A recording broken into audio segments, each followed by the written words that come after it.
They are fixing the elections in Texas. But that does not mean that California should fix the elections because of that. Two wrongs don't make a right. You don't buy what Governor Newsom's saying? Of course not. Look, I've sat there in Sacramento. I've listened to the politicians for 7 years. They are not interested in giving any power to the people.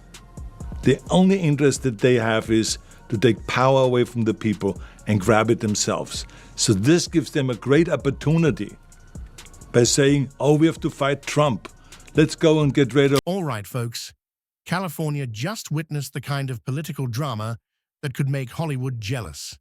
The Terminator himself, Arnold Schwarzenegger, stormed back into the spotlight, not with lasers or leather jackets, but with words sharp enough to slice through the Sacramento fog. He didn't just toss shade, he dropped a rhetorical dumbbell straight on Governor Gavin Newsom's carefully styled head.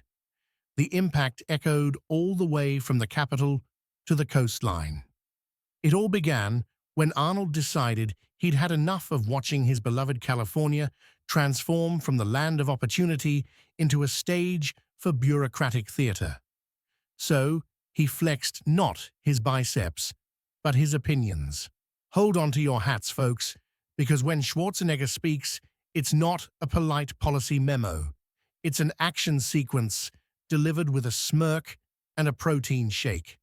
We're dealing with a myriad of issues. I was just talking to Josh Green, the governor down in Hawaii, who had some ideas around some land use concerns he has around speculators coming in, buying up properties, and the like. So we're already working with our legal teams to move those things forward, and we'll be presenting those in a matter of days, not just weeks.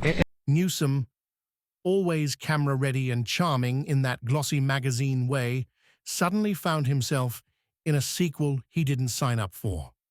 1 minute, he's the golden boy of progressive politics. The next, he's the villain in an Arnold comeback special. The tension erupted when Arnold criticized California's plan to tinker with its independent redistricting commission, the very system he helped create to keep politics fair and square. He called it dangerous, saying it could tear down the foundation of democracy itself. Meanwhile, Newsom tried to keep his cool, delivering those smooth, calculated responses that sound like they were written by a focus group sipping oat milk lattes. But Arnold wasn't playing nice. He compared the governor's plan to a power-hungry plot twist that would make even Hollywood's best screenwriters jealous. And just like that, California politics transformed into a live-action spectacle, part action film, part reality show, with the fate of fair elections dangling in the balance. People couldn't look away. Cable networks looped the sound bites, social media exploded with memes, and somewhere in Los Angeles, an intern probably pitched The Governator Strikes Back as a limited series. You know, it's like there's some challenges all over the world. Los Angeles has its challenges, and I hope they solve the challenges very quickly, and that the federal government and the state and the locals all can work together in solving those problems. I'm sure you're glad you don't have to be a decision maker anymore, or do you wish you were? I would be more than happy to make those decisions. Arnold, standing tall with that classic grin, reminded everyone that he once led this state through chaos and did it without dismantling the Democratic playbook. He talked about unity, about bringing Republicans and Democrats together, and how strength comes from collaboration, not control. It was old-school leadership meeting new-age ambition. But make no mistake, folks, this wasn't nostalgia. This was a warning wrapped in charisma, a verbal earthquake that rattled the State House. The irony was almost poetic. The movie star who made a career out of fighting fictional corruption was now battling real-life political manipulation. And the audience, the voters, watching, laughing, arguing, and secretly wondering if maybe, just maybe, Arnold was right. Because while Newsom gave press conferences about innovation and resilience, Californians were busy dodging potholes, paying sky-high rent, and waiting for someone, anyone, to just fix things. Arnold's jab hit a nerve. It wasn't just about maps and districts, it was about frustration, the kind of collective sigh that comes when people realize their governments become a performance instead of a promise. What's your view in terms of what should happen nationwide when it comes to redistricting? Well, first of all, in California, it's a big mistake to go and to dismantle and to basically kind of get rid of the independent redistricting commission under the auspices of we got to have more power than the Republicans, and we got to fight Trump. Suddenly, the once-retired hero was the people's champion again. The man who used to lift weights now lifted spirits, calling out hypocrisy with the same energy he once used to deliver one-liners on screen. And in that moment, the political stage lit up brighter than any red carpet. California wasn't just watching a feud, it was witnessing a reckoning. Arnold wasn't satisfied with a single jab. He doubled down, delivering a speech that felt like a monologue ripped straight from a blockbuster finale. His tone was firm, his message even firmer. California deserves leaders who lift it up, not twist its systems for power. Every word carried that signature Schwarzenegger weight. Reporters leaned forward, microphones trembled, and somewhere backstage, Newsom's communication team probably wished the ground would open up. The former governor wasn't just criticizing, he was performing, and the crowd loved every second of it. Meanwhile, Newsom tried to keep his trademark composure. You know that calm, polished smile that looks straight out of a political drama? Well, it started to crack. Even his confidence couldn't mask the awkwardness of being roasted by the most famous ex-governor on earth.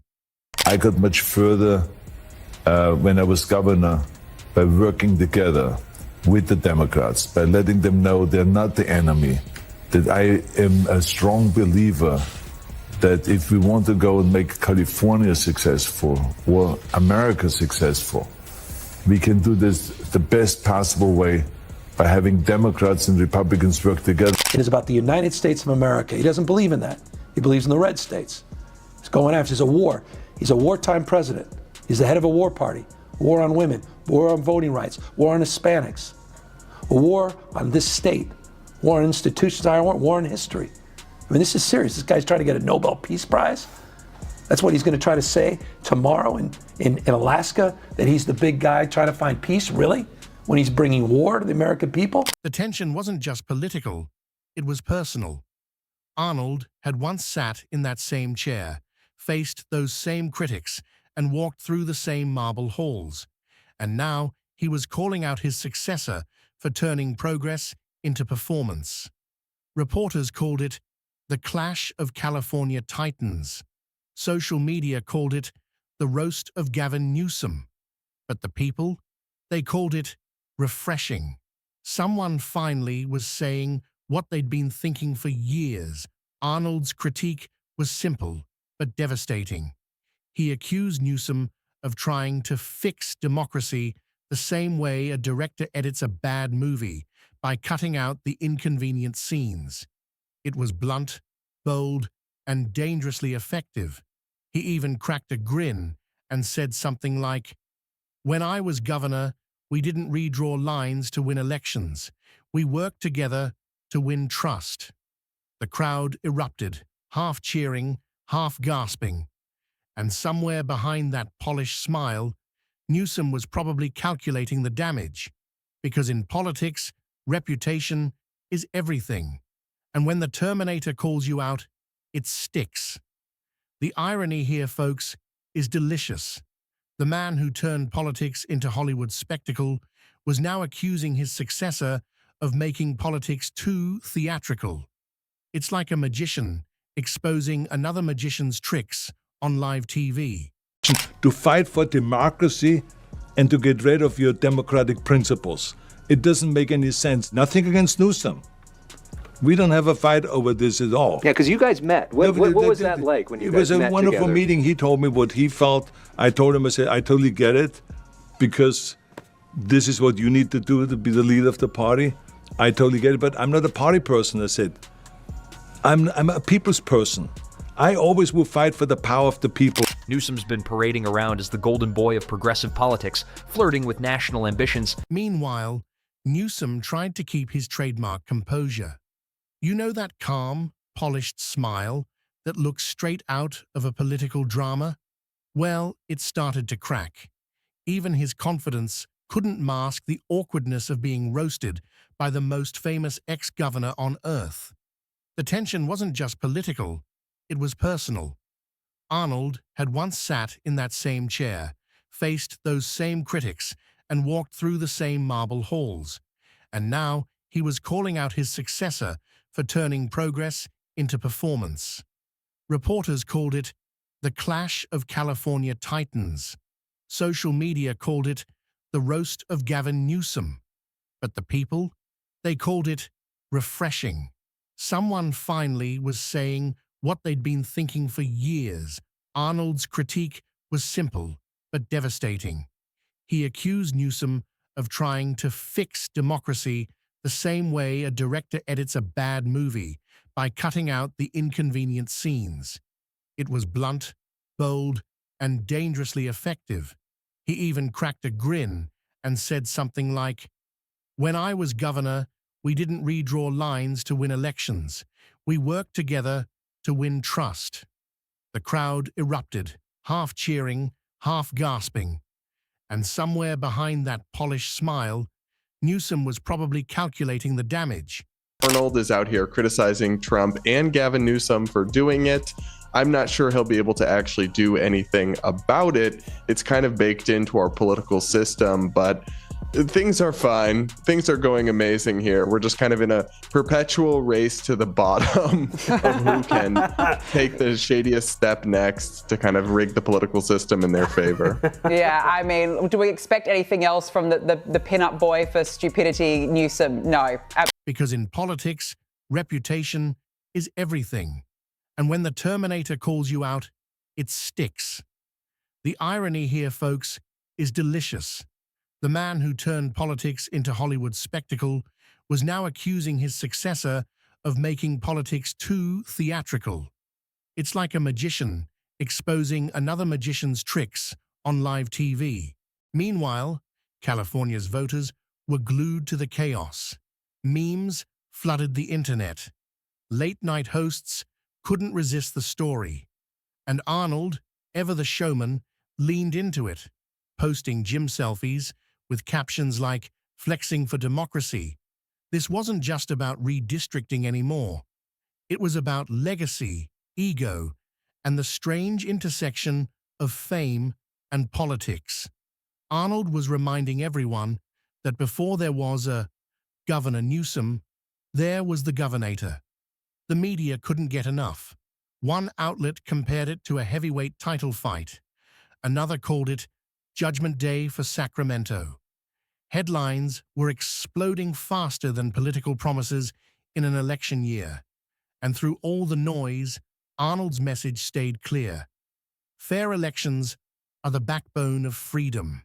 He didn't just preach it, he performed it, turning every interview into a masterclass in political showmanship. Newsom's team scrambled to respond. They issued calm, carefully worded statements about collaboration and shared goals, but it all sounded like background music to Arnold's booming presence. Even Arnold Schwarzenegger is against what Gavin Newsom is doing in California. And that should tell you something. Here's what's going on in California if you don't know. Gavin Newsom is pushing a plan that would weaken the state's independent redistricting commission. The commission was created to make sure that election maps are fair. No political party rigging the lines. But Newsom's proposal could give more control back to the politicians. And that's where Arnold comes in. Remember, Schwarzenegger is a Republican, but he's not necessarily a Trump guy. Yet even Arnold Schwarzenegger says this move by Newsom is wrong. Now this movie star and former California Governor Arnold Schwarzenegger is preparing to battle Governor Newsom over Newsom's redistricting efforts. Ashley, explain to us how Schwarzenegger is planning to fight against Newsom. He's back. The former governor of California, he's back. He has a beef with the current governor, and he says democracy is at stake. Schwarzenegger is angry with Newsom for planning to redistrict California, who are doing that in response to the same effort. People started whispering, half joking, half serious. Is Arnold running again?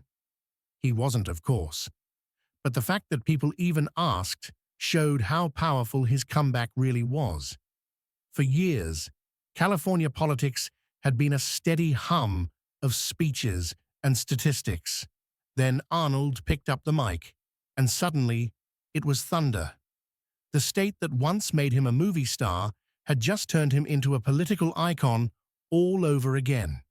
Only this time, there were no scripts, no retakes, just raw charisma and old-school honesty. The heat was unbearable, and not just from the California sun. The state's political scene was glowing red-hot, powered by one man's fury and another's pride. Schwarzenegger had turned the debate over redistricting into a moral crusade, and the cameras couldn't look away. Every word from him felt like a punchline wrapped in truth. He stood in front of reporters and declared that democracy wasn't a toy to be passed around like campaign merchandise. You can't build trust by breaking the rules, he said, his accent slicing through the noise like a chainsaw through butter. The crowd went silent. You could practically hear the air conditioning shudder. But, Christian, you know, you're in California. I have a lot of people here in Australia talking to me about Gavin Newsom, asking what I think about him. And I feel like this is one of those moments that's very revealing about the guy's character. I mean, if he's going to be so petty about this, you know, is everything just going to be this political fight, turning everybody into either friends or enemies? Yeah, it's a bad look for sure. And it's something he shouldn't really be engaging with. He should just honor the ex-governor, who's obviously a huge movie star and a pop culture icon, and just leave it there. I mean, I think that's magnanimous, and I think it's what people want to see. Meanwhile, Newsom tried to pivot. He talked about climate action, economic growth, and national unity. But the shadow of Arnold's words loomed large. Every question from reporters circled back to one topic. Why dismantle something that's meant to keep politics fair? The pressure was mounting. Even some of Newsom's supporters began whispering doubts, wondering if this fight was worth the fallout. The man who once seemed untouchable was suddenly on the defensive, and there stood Arnold, calm, confident, and utterly unshakable. He didn't need a campaign. His credibility was his weapon. Every sentence sounded like a movie line, but the stakes were painfully real. The tension reached its breaking point when Schwarzenegger accused Newsom of betraying the very spirit of California, the idea that politics should serve people, not parties. It wasn't just criticism, it was a challenge, a line drawn in the sand between legacy and ambition. Crowds gathered, interviews multiplied, and pundits began calling it California's Political Judgment Day.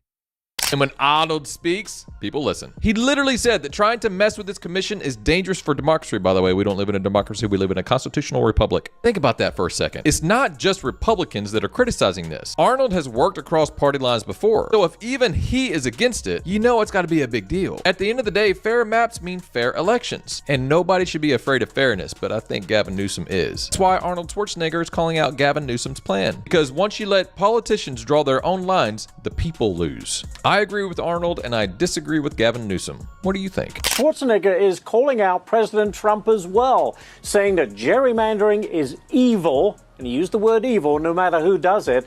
It's unclear how hard Schwarzenegger will fight Newsom or what form that opposition could take. A recent picture, though, posted to Instagram showed the former governor wearing a T-shirt that read, "F the politicians, terminate gerrymandering." So we know where he stands. Arnold didn't deny it. In fact, he embraced it. If fighting for fair maps makes me the bad guy, he said, then I'll be back. The internet exploded again. Hashtags trended for days. Commentators called it the greatest political monologue since Reagan. Newsom, cornered but composed, finally admitted that the plan might need reconsideration. It wasn't a surrender, but it was close. And just like that, the political earthquake Arnold set off began to settle. The dust cleared, the headlines faded, but the message lingered. Integrity still matters. Even in a state known for its glitz and chaos, one man's conviction had cut through the noise. When the cameras finally turned off, Arnold smiled that familiar grin, the one that once preceded an explosion in every action film. Only this time, the explosion wasn't on screen. It was in the hearts of millions who'd been reminded that leadership isn't about style or slogans. It's about standing up when it counts. California may have been the stage, but the performance belonged to the people. And as the lights dimmed, one thing was clear. In the long-running saga of power and pride, the Terminator had once again stolen the show.